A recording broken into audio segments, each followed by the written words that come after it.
किया है। आमतौर पर हम अब तक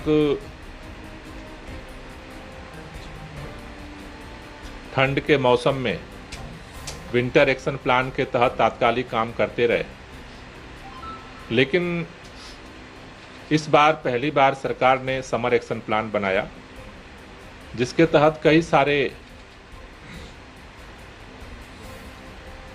पहलकदमियां ली जा रही हैं। उसमें से हर साल की तरह दिल्ली के ग्रीन बेल्ट को, हरित क्षेत्र को बढ़ाने के लिए हम वृक्षारोपण का अभियान चलाते हैं। हमें इस बात की खुशी है कि नेशनल मानक के अनुरूप दिल्ली में 20% ग्रीन बेल्ट होना चाहिए। आज पिछले 6-7 सालों में जो निरंतर प्रयास हुआ, उसके परिणाम स्वरूप आज दिल्ली का जो ग्रीन बेल्ट है वो 23% से भी ज़्यादा हो चुका है। लेकिन ये दिल्ली के अंदर जो प्रदूषण की समस्या है, उसको देखते हुए हमने निर्णय लिया है कि हमें इसे और बढ़ाना है, और इसलिए दिल्ली के लोगों के साथ मिल करके इस साल 35 लाख हमने पौधे लगाने का निर्णय लिया है। जन सहयोग से इस पूरे अभियान को सफल बनाने के लिए हम लोग 11 जुलाई से मेगा प्लांटेशन ड्राइव, वृक्षारोपण महाअभियान शुरू कर रहे हैं। 11 जुलाई से 25 जुलाई तक ये वन महोत्सव के रूप में मनाया जाएगा। इस वन महोत्सव के दौरान 11 तारीख की जो शुरुआत है वो हम सेंट्रल रिज बुद्धा पार्क के पास से शुरू करेंगे। साथ ही साथ उस दिन 70 के 70 विधानसभा क्षेत्रों में जो वहां के निर्वाचित विधायक हैं, माननीय विधायकों के नेतृत्व में 70 के 70 विधानसभा क्षेत्रों में वृक्षारोपण का महाअभियान शुरू किया जाएगा। हर कॉन्स्टिट्यूंसी में हमने 2000 पहले चरण में पौधे लगाने का और वितरण करने का निर्णय लिया है, जिसकी शुरुआत सेंट्रल रिज से हम करेंगे। इसके साथ साथ इस पूरे पखवाड़े में माननीय उप मुख्यमंत्री, हमारे मिनिस्टर्स, दिल्ली विधानसभा के विधानसभा अध्यक्ष, ये भी अलग अलग दिनों में इस महाअभियान में अलग अलग क्षेत्रों में हिस्सेदारी करेंगे। और इस पूरे महाअभियान का जो समापन है वो 25 जुलाई को असोला भाटी माइंस में 1 लाख पौधे लगाने के साथ इस पखवाड़े का समापन होगा। इसके पहले, इस महाअभियान को 11 जुलाई से शुरू करने से पहले हर साल की तरह हम 2 जुलाई से निःशुल्क पौधा वितरण का कार्यक्रम शुरू कर रहे हैं, जिसमें हम तमाम जो मेडिसिनल प्लांट होते हैं, जो घरों में लगाए जाते हैं, ये मेडिसिनल प्लांट हमारी जो नर्सरीज हैं वहाँ में फ्री में मिलते हैं।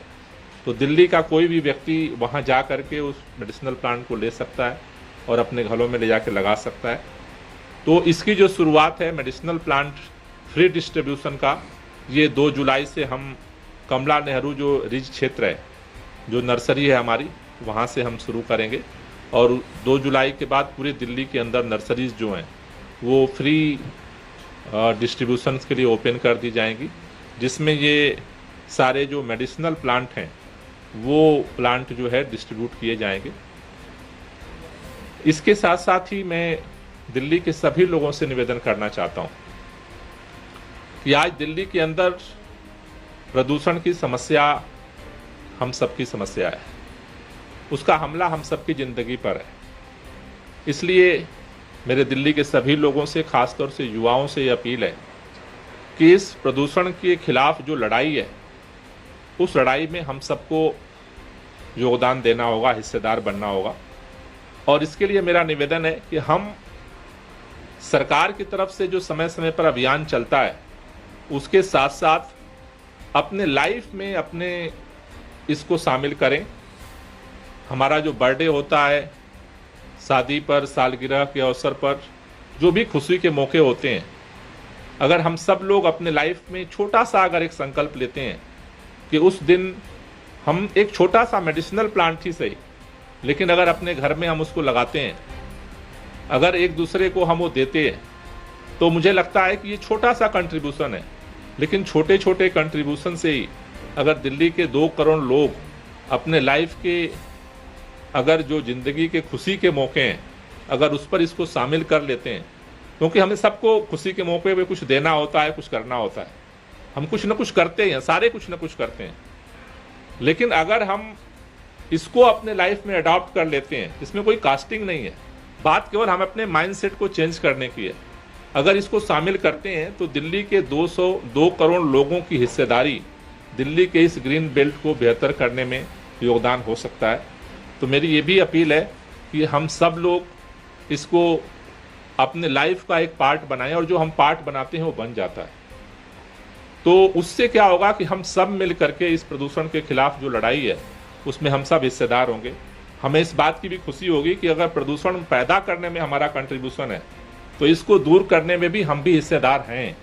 एक छोटा सा एक कंट्रीब्यूशन है, एक बूंदी सही हम इसमें डाल रहे हैं।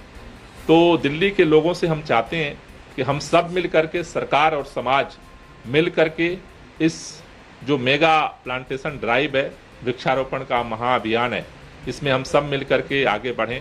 हमें भरोसा है कि ये मिल करके हम काम करेंगे तो इसमें सफलता मिलेगी, और प्रदूषण के खिलाफ जो लड़ाई है उसमें निश्चित रूप से एक अहम रोल ये वृक्षारोपण अभियान प्ले करेगा। Thank you. कोई क्वेश्चन है तो ले लीजिए। सर, पिछले साल भी ये मेगा ड्राइव का कार्यक्रम आप लोगों का चला था, आप ही कई जगह पौधे लगाने गए थे, उसकी कोई रिपोर्ट है कितने पौधे लगे? उसमें पिछली बार जितना हमने लगभग 33 जो है लाख का हमने टारगेट अचीव किया था। सर, अभी दिल्ली हाई कोर्ट को फॉरेस्ट डिपार्टमेंट ने डेटा सौंपा, उसमें कहा गया कि 77,000 पेड़ कटे पिछले 3 साल में, विच मीन्स कि हर घंटे 3 पेड़ कटे हैं दिल्ली। तो sir, it's a concerning thing sir, क्योंकि बहुत सारे रिपोर्ट आते हैं, हमेशा बोलते हैं कि Delhi is the most polluted capital city in the world. इससे क्या नहीं, जो भी देखिए, दिल्ली के अंदर आप तो जानते हैं कि दिल्ली देश का पहला राज्य है जहाँ पर हमने इसके, चूँकि डेवलपमेंट के साथ इन्वायरमेंट से समझौता ना हो, इसीलिए ट्री ट्रांसप्लांटेशन पॉलिसी हम लेकर आए। ट्री ट्रांसप्लांटेशन पॉलिसी के तहत किसी भी प्रोजेक्ट का जो सैंक्शन किया जाता है, वो ट्री ट्रांसप्लांटेशन पॉलिसी के तहत ही किया जाता है। जब से ये पॉलिसी आई है, उसके बगैर किसी को कोई परमिशन नहीं मिलती है। तो जो भी अगर पेड़ कट रहे हैं, पहले चीज़ तो उसमें से ज़्यादातर 80% उनको ट्रांसप्लांट करना है। सेकेंड, उसके अलावा उनके जगह पे 10 पौधे लगाने हैं। जब तक वो साइट और सारा कुछ वो सबमिट नहीं करते हैं, तब तक किसी को परमिशन नहीं मिलती है। सर, आपने एक 9 नंबर पैनल भी सेटअप किया था, तो suggest alternative for shortage of plant. Sir, उसमें कुछ रिजल्ट आया है? नहीं, अभी रिजल्ट तो नहीं आया है, बट उन लोगों से हम बात कर रहे हैं, और उस पर भी वो लोग काम शुरू कर रहे हैं कि हम लोग दिल्ली के अंदर और क्या क्या अल्टरनेटिव ग्रीन बेल्ट को बढ़ाने के लिए मेथड ले सकते हैं। तो उन लोगों का रिपोर्ट आने के बाद फिर उस पर काम करेंगे। गोपाल जी, सत्येंद्र जैन साहब की तबीयत लगातार खराब बनी हुई है, वो अस्पताल में भी भर्ती है, और आज उनकी जो जुडिशियल कस्टडी बढ़ाने की दरख्वास्त थी वो भी खारिज हो गई है। ईडी में लगातार ये मामला चल रहा है, और ख़राब तबीयत के बावजूद उनकी जो हिरासत है वो लगातार बढ़ रही है, और सरकार में वो मंत्री हैं, बेशक उनके पास कोई भी विभाग नहीं है, लेकिन आपको लगता है ये कंसर्निंग मैटर है?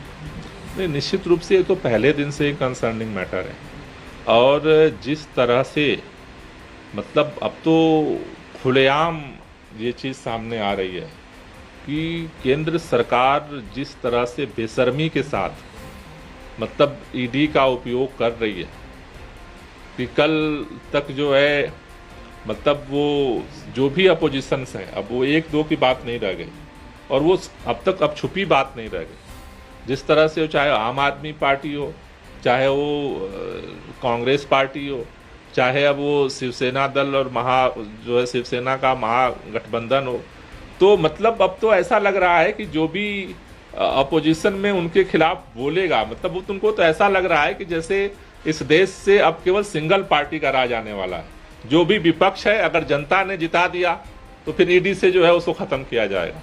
मुझे लगता है ये एक नए युग की शुरुआत भारत के अंदर हो रही है। एजेंसियों का दुरुपयोग पहले भी होता रहा है, लेकिन जिस तरह से बेशर्मी के साथ खुलेआम, मतलब डंके के चोट पर कि हम या तो जनता तुम्हें खत्म करेगी, नहीं तो हम सत्ता के दम पर खत्म कर देंगे, मुझे लगता है कि पूरे देश के लिए ये सोचने का विषय है।